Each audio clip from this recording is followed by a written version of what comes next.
Hey everyone. So I'm going to go live. I'm live now with Living with Linux, Volume 3. So I'm going to share this out now over on Unbearable 7.3.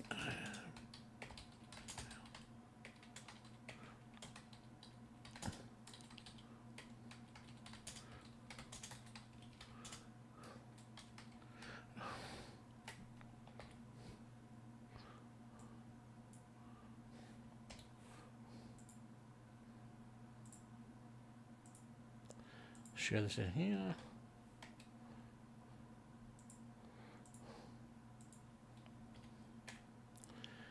So what to talk about? Let's share.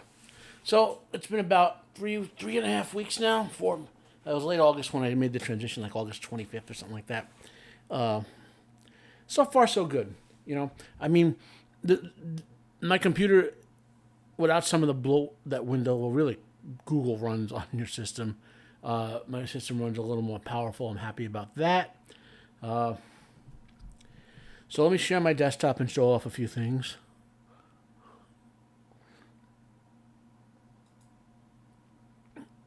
Display capture. We'll put this over here.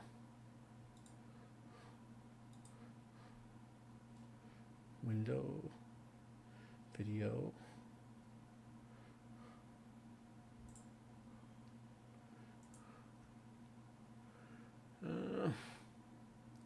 That's not it. OBS background. Remove.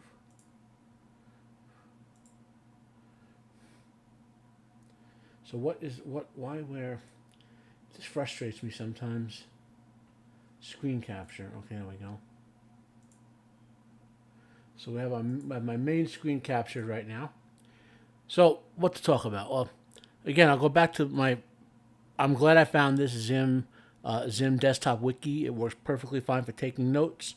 The only thing it doesn't do, in a comfortable way for me, like you can make your outline and whatever, but it's 90% there, but it doesn't have like I don't know.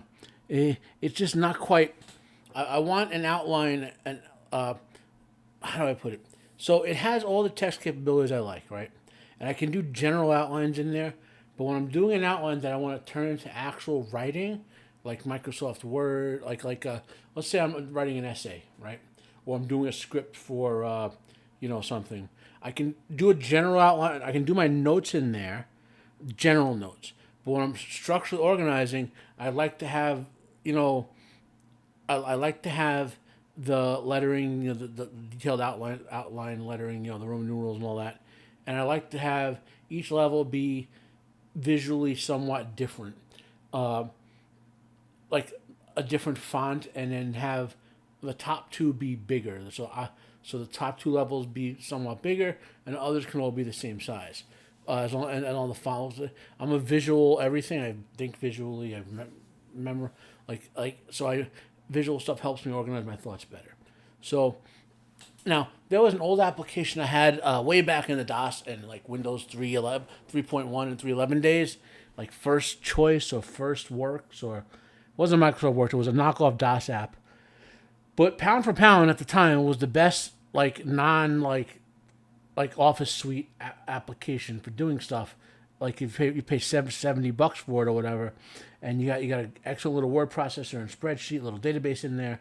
Had do good flat file database capabilities for like $100 $7 program.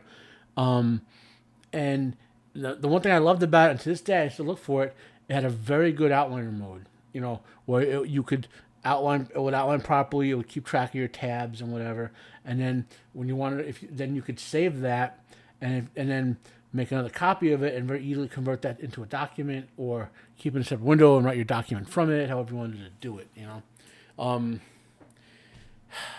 understanding is that WordPerfect, which is still out there, has that, but I'm not paying for that. And I know there's writing software, but I'm not rich, so I can't go out and buy $100 programs just to see what I want to use. And I refuse to use anything in the cloud that like yeah, you want cloud storage, so you want to have an offsite backup, but that's encrypted. You know what I mean?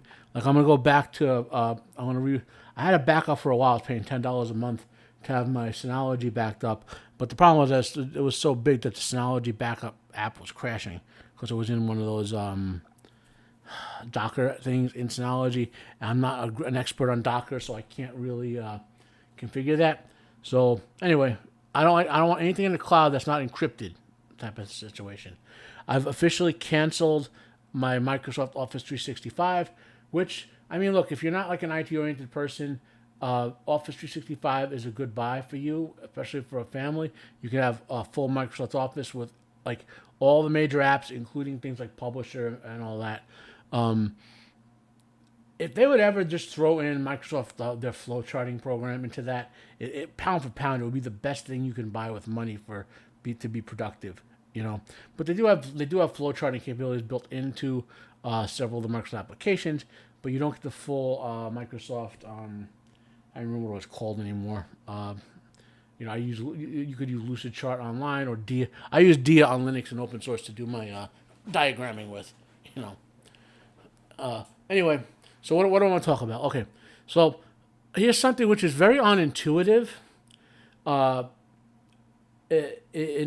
And even though I like the power of the ability to add, like if I want to add a panel, so if I go to panel settings, okay, so let's say I want to add a panel. Like I have one on my main, and I have two monitors, so I have another panel at the top. That's called the taskbar in Windows, with some other stuff on it, right? And I'll how do I put it? And I like the power. I can just like right click, what is it? Panel, add new panel, and it'll give me the option. I can put it on the side over here. Like if I wanted to click that, then there's a panel there, and then I could go app and put an applet on there. For example, I could add the weather to that, and I could put the weather on that applet, with the plus sign. And now it's going to be down here. If I close that off, now here's what was unintuitive, right? Like I can't just drag that up there, to be at the top, for example. But the way you move it isn't you have to right click. It isn't going into panel settings and hitting something, right? It's this. You have to go in here, right click on it in panel edit mode, and then you could drag this around, right?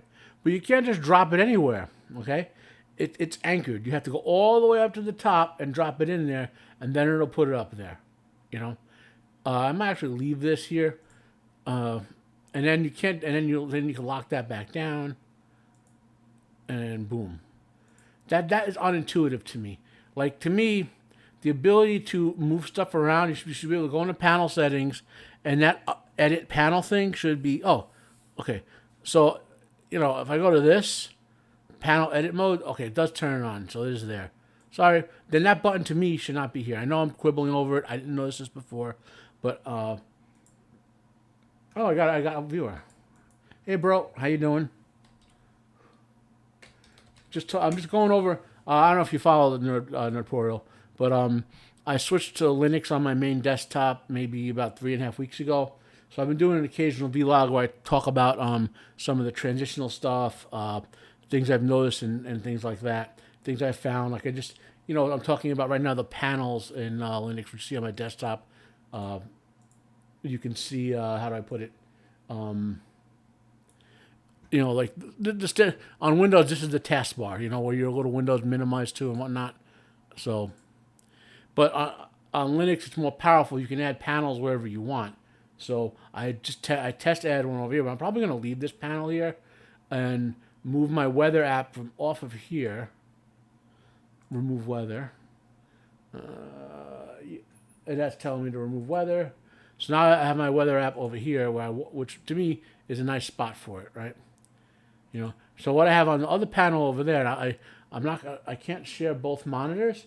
So that dark cloud you guys just saw was me making an edit to my panel.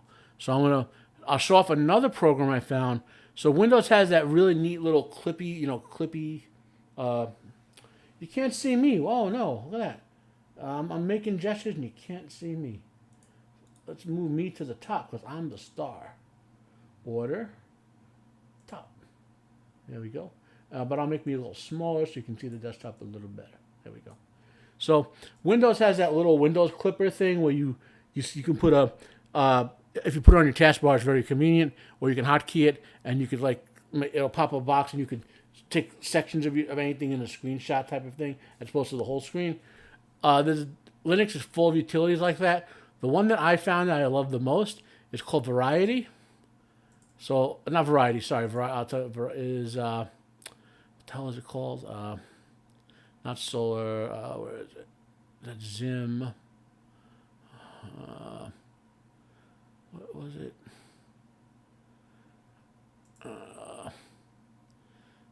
Brain. Oh, it's over here. So I go into graphics. It is utilities maybe. Recent, no. Preferences, sound and video. Not Hypnotics. Celluloid? Nope, that comes with it. Accessories. Oh, okay. Here's this. Well, there's the screenshot application, right? So this is the built-in one. So if I do selection, I'll do a selection over here and.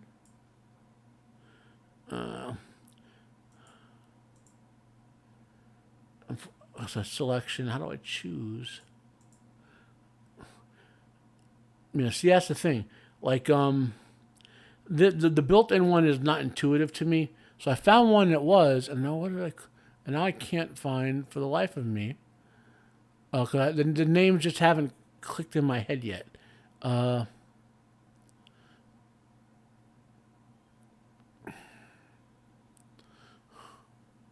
Programming.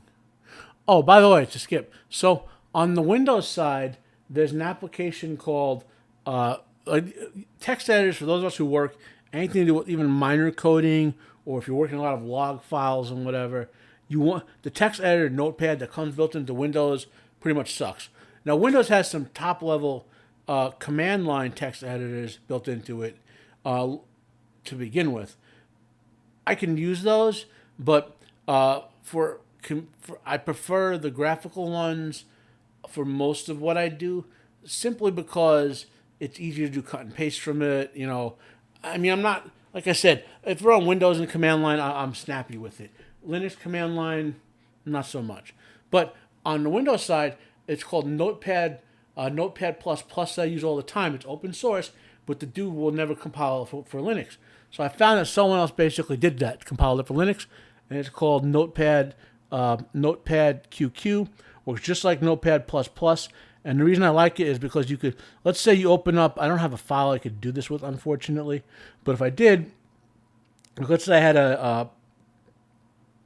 like an HTML file. I might have an HTML file somewhere. Let's see.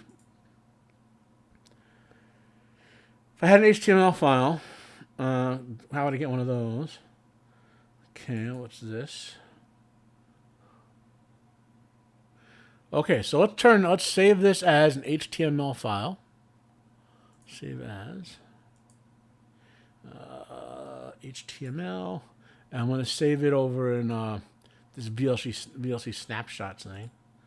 Okay, and then close that out. So let's say I opened up a HTML file. Right, file, open.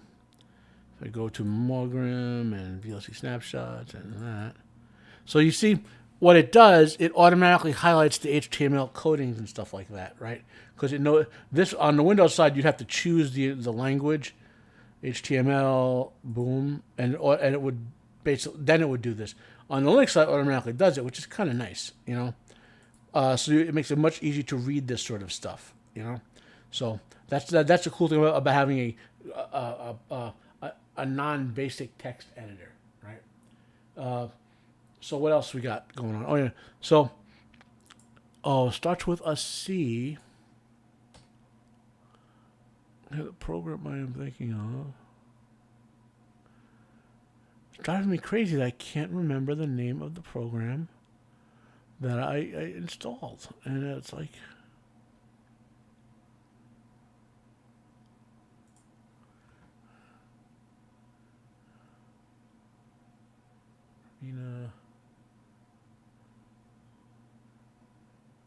Oh, let's do a live update. Let's update Linux.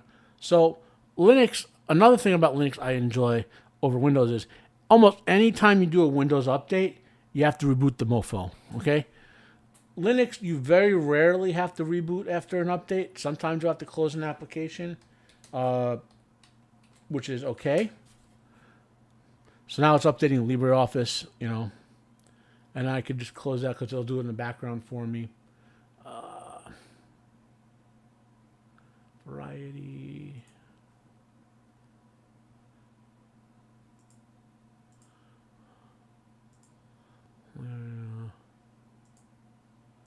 Zim.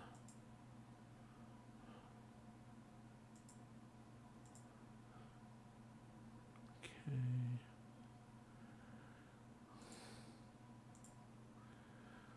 And okay, so I have a better Windows clipboard. I just can't remember the stupid name of the damn thing.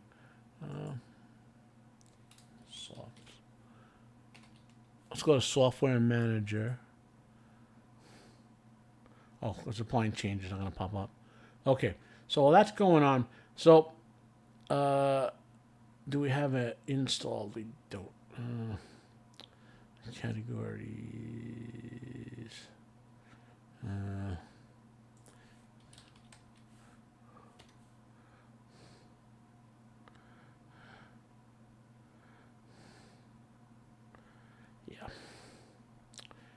Well, in any case, not important right now. So okay, now here is a Linux annoyance, and it has to do with what's called foregrounding. Ignore the infinite desktops. I'm about to show my OBS desktop. So let's say, let me put some to the front. So in my standard thing, you've seen my videos. I have like a title card template down here. Let's say, whenever I open up in Linux, I go to it. Like, let's say I want to change that, for example, right? Browse. You see the box appears behind. This should grab the foreground. It doesn't. This here. As soon as I hit browse, this should pop and be the foreground app, and it doesn't in Linux. I have not found a way around that yet. I mean, you could always click on it, but it's a little, when you're doing a lot of stuff, it's inconvenient. That is the best way to put it, right? So now let's get that off the screen so you stop seeing the infinite regression. Okay. I found, I don't know if last time I had like a standard Linux Mint pointer. I found the installables for, basically you can install tons of mouse pointer sets. I don't like the shape of the one I have, but that color purple lets me see things better. So I'm okay with that. You'd have to basically go into Software Manager or to apt and download a cursor pack, I think it's called. What did I call? Do I even have? Would it even show up? No. Where does it show up? Mouse settings. Mouse and touchpad. Yeah.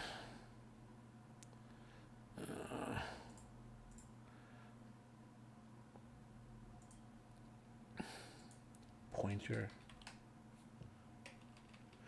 Basically, once you install it, it puts it someplace where you can change your mouse pointer. So that's pretty cool.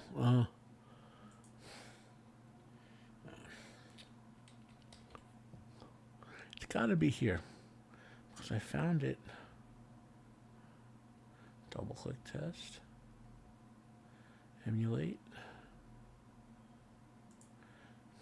Well, let us go and take a look. So Linux. By the way, don't just search for Linux. Search for your distro when you're searching for stuff. So Linux mix change mouse pointer color. Mouse pointer color. And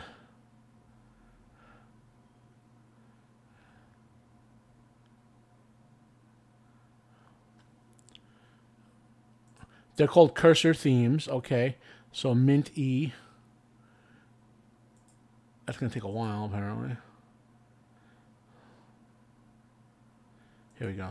I think this is the one I found. I installed an app for it.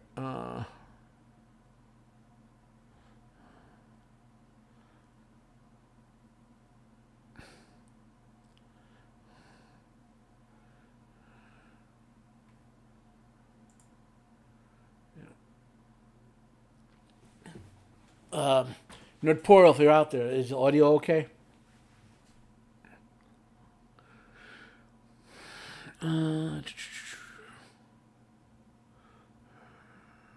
Okay. So it is on. Here's another thing. So remember, I went to mouse. To change your mouse pointer should be under mouse setting. It's not. If you go on, it's under.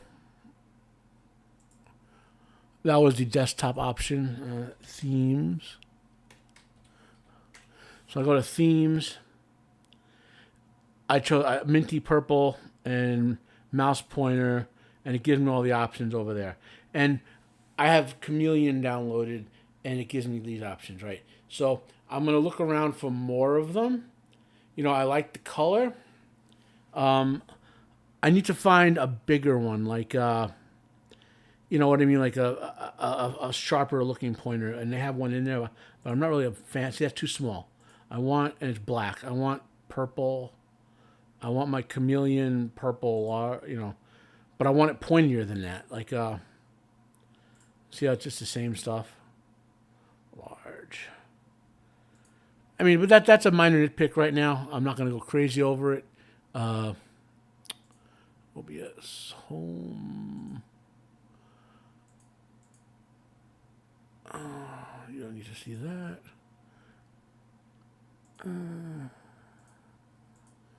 Now another thing. So technically these are tabs up here, right? But they're not like traditional tabs. And by the way, tabs in Explorer are coming according to Microsoft's research. It's in a future version of Windows Explorer, they're going to have actual tabs, which I want. I gotta find. I want where I could have little tabs like you would in Internet, like you would in anything, Chrome, Brave, Edge, whatever. So I can have different folders open in different tabs. Because I like to have two explore, like it's called Dolphin or whatever in Linux, Windows open. But I want multiple tabs in each, so I can have multiple folders. Like over here, I work a lot on my social media stuff, so I want to keep my Synology Drive and all my Synology Drive stuff in there. And over here, I'd want to keep the stuff outside the drive because I do a lot of copy pasting and looking around and things like that. So that's kind of what I want for that. I have not yet gotten that option worked out. Now, so what else can we talk about? Discord, all right? I have not been able to get, even though I go into settings, for example, and I can go into where is it? Startup or whatever. General settings. Connections, my account, profiles. App settings.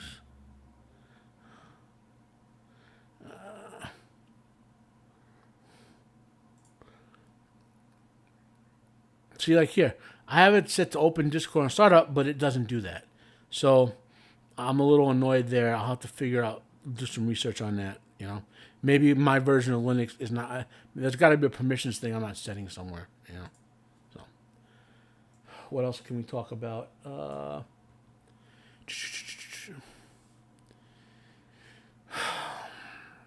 I still have not figured out. I know it's probably easy to Linux-oriented people. How to remote into, I have Ramina that I could remote into my Windows VMs with, right? But when I set up a Linux VM in here, like Linux Mint Alpha is one of them, I try to connect to it, it's just unable to connect. And when I look in the settings for it, it's a VNC, right? So what else could I be missing? Edit. I have the name of the server. And if I go into Unicron, which is what I'm running, I'm running Hyper-V on right now. I mentioned this before. I have a server. I mean, it's really not. It's a 24 core AMD 3900 with 72 gigs of RAM. You know, I'm running it as a server. Honestly, I would like to make it my desktop and get maybe two 32 core, two machines that have 32 cores and 72 gigs of RAM. Make one my sort of prod server for all my Plex servers and my home stuff and all that, and another one to run all test stuff in. So the prod one, I'd want to switch it back. I'd probably leave it Hyper-V, and then until I can get everything back over into ESXi, you know, or get Proxmox up and running, you know. Oh, I got some personal messages.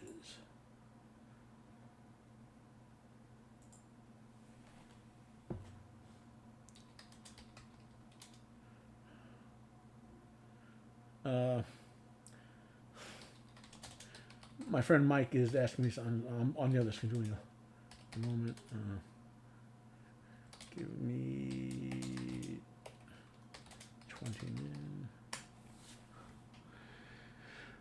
Okay, so where was I? That's my work VM.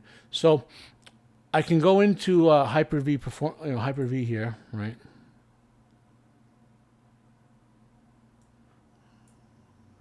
And this is what it's running. I can connect to it in Hyper-V through Windows, no problem there. This is the Linux Mint copy I was experimenting with before what do you call it? Before I switched to the primary. I wanted to make sure Linux Mint didn't go the way of Ubuntu.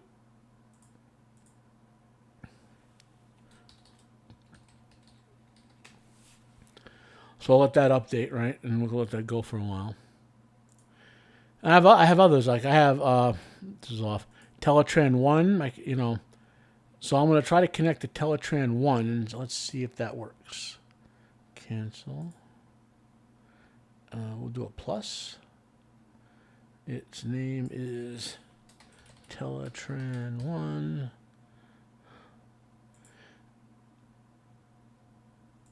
Armina VNC plugin. Server is Teletran 1. My username there is Tad, and my password is my password.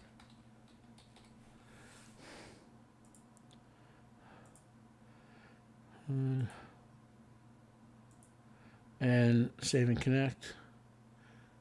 And it's trying to connect, and it's going to fail out, unable to connect. So let's see if we can solve this live and do something cool. So we go to Google. Brave search still sucks, by the way. Use Ramina to connect to Linux VM.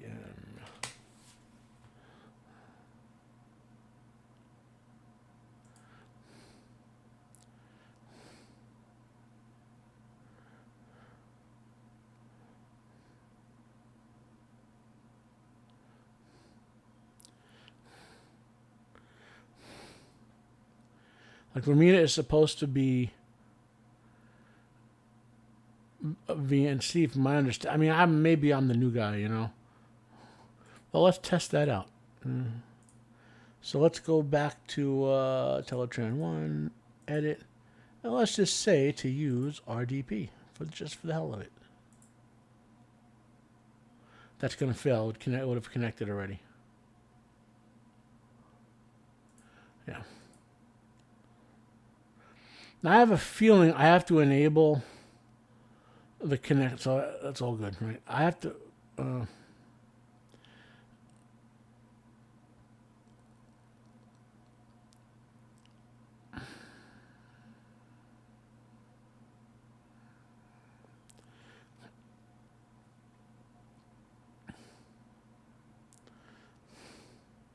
And that's what I have not figured out. So let's close that out. Let's put that back to VNC. And just save that. And let's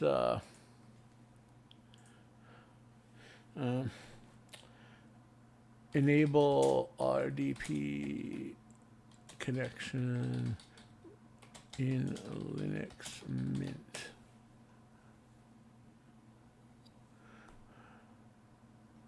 So we would need to go here. And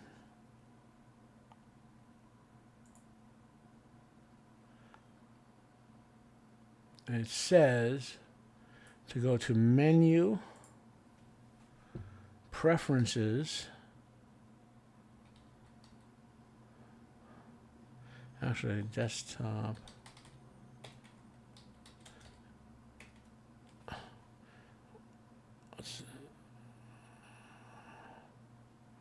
No. But sharing.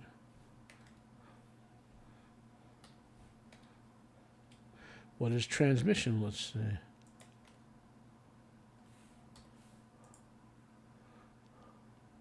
Nope, that's not what I want. Let's see on RDP. Remote.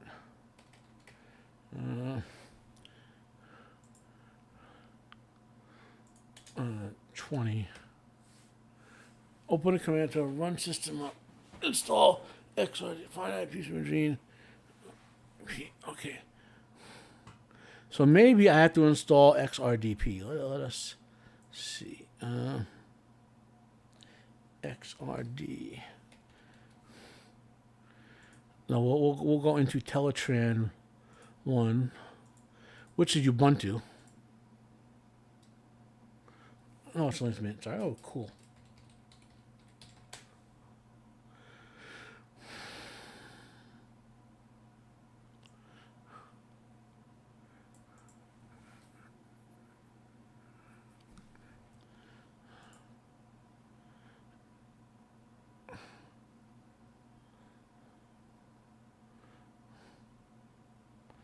So there should be something about sharing.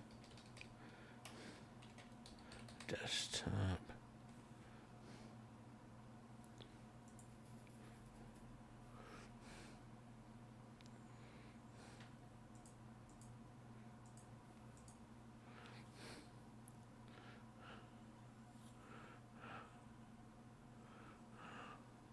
Yeah, this is not very intuitive.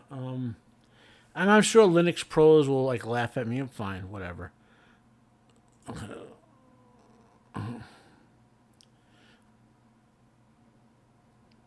I mean, I could do XRDP for sure, but that's probably already configured because I'm remoting into it from. I'm not. I'm using the console view. Sorry, I don't want to RDP.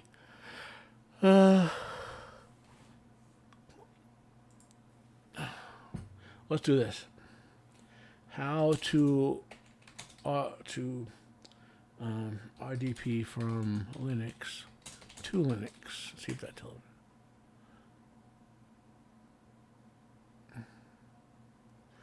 Now I know how to do Linux to Windows. I figured that out. Okay. This should, in theory, be what I'm looking for. Mint. So using Ramina.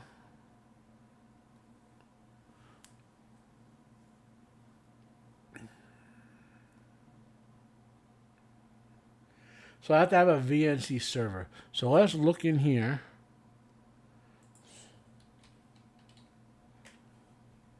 Let's type in VNC.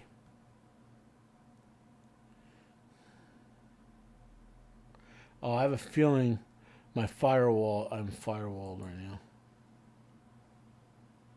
Yeah.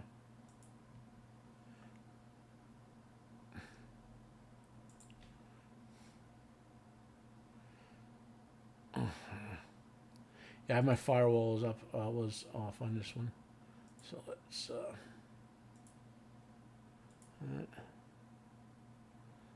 close that and go back again. Software. I'll generate the catch.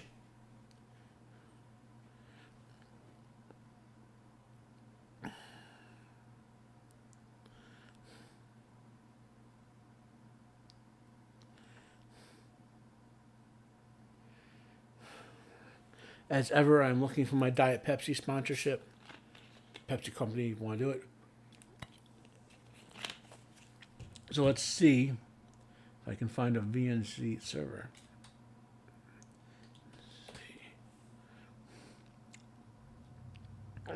That's the VNC plugin.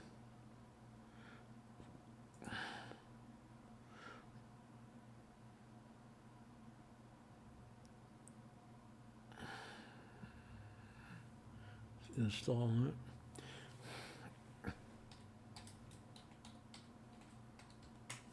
No.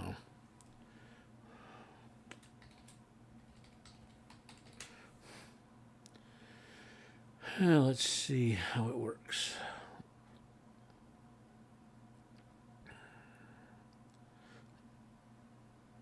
Now if I launch it,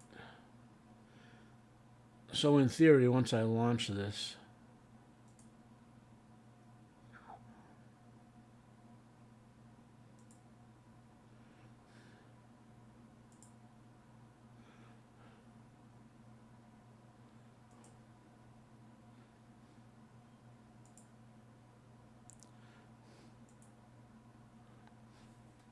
and the update manager wants to be updated.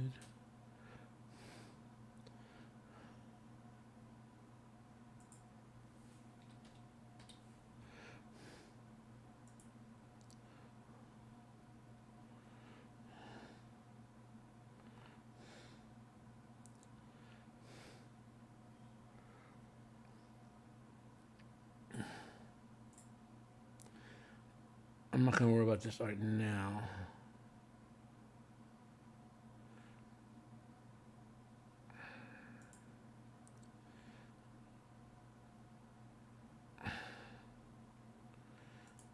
So that's probably what I have to do. I don't think I want, but that's probably what I have to do to connect. So I don't know if this is going to work. So I got to go in and configure that. So that's what I have to get a VNC server configured. That much I got. Okay. So we got that far. So that's been more or less my Linux experience so far. I'm cool with that. If only I can remember the name of that little program that I use. Oh, there it is, Shutter. Okay, so way back. So what do its update? So Shutter. There you go. Shutter is the name of that program that lets me do screenshots. So if I go selection and I just pick it and then boom.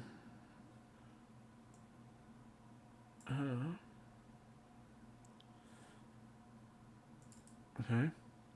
So now what did I want to show you this for? So on my other monitor, remember I was talking about these bars before? I have this little system, this here, when I mouse over it, it's kind of like my Windows task manager. It tells me CPU percentage, memory use, swap, on a little mouse over on a small graphic, you know. And so I have these bars I can use to configure various things. The only thing I don't like is that you can't put stuff in the middle, like, but that's, I guess, look, you're not going to get perfection, right? So, but Shutter is the best application I have found to replace the Windows clipboard. It works well. You know, it's a little, not quite 100% intuitive, but it works well. There we go. So that's my recommendation. Shutter and Notepad, whatever it was called. Notepad, yeah, so your mom, Notepad. Notepad QQ, which makes sense. Now, what else to talk about? That's more or less it. Like I said, I want to find a replacement for the file. I think it's called Files or Dolphin or whatever. That gives me actual tabs here. You know, I eventually want to find a workaround so when I open like an open box in the browser and the file manager pops up, it's in the foreground. That's got to be a fix. So, you know, and in gaming, yeah, I do have Steam on here, and I tried see if this chess game would load. Let's see if it does this time.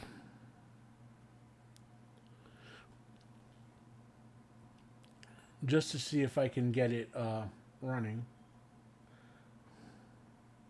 I haven't played chess in years. So let's just do a play versus computer. I'm here to start game. So now I'm waiting for the computer, right?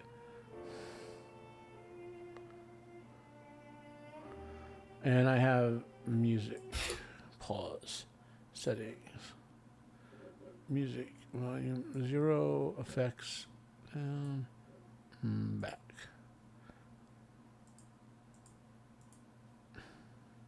Resume. So now the only question is, will the computer ever move? Because I sat here for once for 7 minutes, and I suppose you gotta like prod it or something. Settings. They don't give you like Anyway, I'll move that over on the other screen for now, and let's open up Steam. Oh, I do got one more thing to show you after Steam. So most of the games I have are not capable of, like if I go to my library, home, that should be, yeah. So most of the games I have, these are all the free games plus the ones I bought. Like the ones I bought are Windows only, basically. You see, I think that, which is fine. I'll find other games except for this one, Divinity. One of my Divinity games works on Linux, right? So, and it's an RPG. I might actually load that again and see how it goes. But that all being said, that's not what I'm here for now. The other thing to show you is now a lot of people say in Linux that you don't need an antivirus. Now, people can have that debate left and right forever, okay? But the reality is, if like I work for a corporation, I work from home. On my computer that I connect to work with, I have to have an antivirus. So after doing some research, I found this one here. It's called Sept. It's a professional corporate program. So it's an annual license. It doesn't slow my system down. It runs its scan even when it's running its full scan, and my system was fully functional. And so far so good. I'm using it for 3 weeks, and I'm cool with it. So it's ESET. Beyond that,